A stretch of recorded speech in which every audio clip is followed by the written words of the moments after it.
21, 22 age ఉన్న అమ్మాయిలను కూడా తీసుకొచ్చి స్టేజ్ మీద డ్యాన్స్ వేస్తుంది. నేను అడుగుతున్నా అంటే ఒక చిన్న పాప డ్యాన్స్ వేస్తే ముద్దుగా ఉంటుంది. అదే ఇంటర్మీడియట్ అమ్మాయి వయసు మీద పడిన అమ్మాయిలతో డ్యాన్స్లు వేయిస్తున్నారు. మీరు కొన్ని సంఘాల్లో చూస్తున్నారో లేదు, పెళ్ళైన ఆడవాళ్ళని తెచ్చి సంఘాల్లో డ్యాన్స్లు వేస్తున్నారు, మీరు చూస్తున్నారు. అందరూ కలిసి డ్యాన్స్లు వేస్తున్నారు. అంటే ఆ ఇరుగు పొరుగు వాళ్ళందరూ వచ్చి సిగ్గు లేకుండా వాళ్ళు చూస్తున్నారు, సిగ్గు లేకుండా వీళ్ళు వేస్తున్నారు, సిగ్గు లేకుండా ఆయన చేపిస్తున్నాడు పాస్టర్ గారు.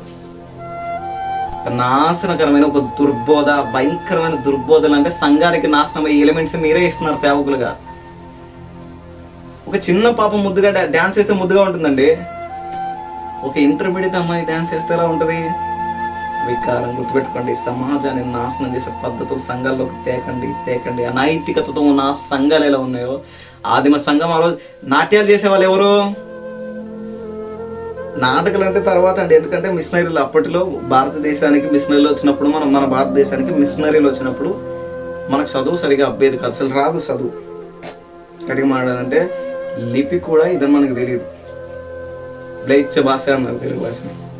అంటే అలాంటి పరిస్థితుల్లో నాటకం ఇలా వచ్చాడు, మరియమ్మ ఇలా ఉంటుంది, యోసేపు ఇలా ఉంటుంది, యోసేపు ఇలా ఉంటాడు, మరియమ్మ ఇలా ఉంటుంది, యేసుక్రీస్తు ప్రభువు బాలుడైన యేసుక్రీస్తు ప్రభువు ఇలా పుట్టారని నాటకం ద్వారా వాళ్ళకి చదువు తెలియదు కాబట్టి చెప్పేవాళ్ళు.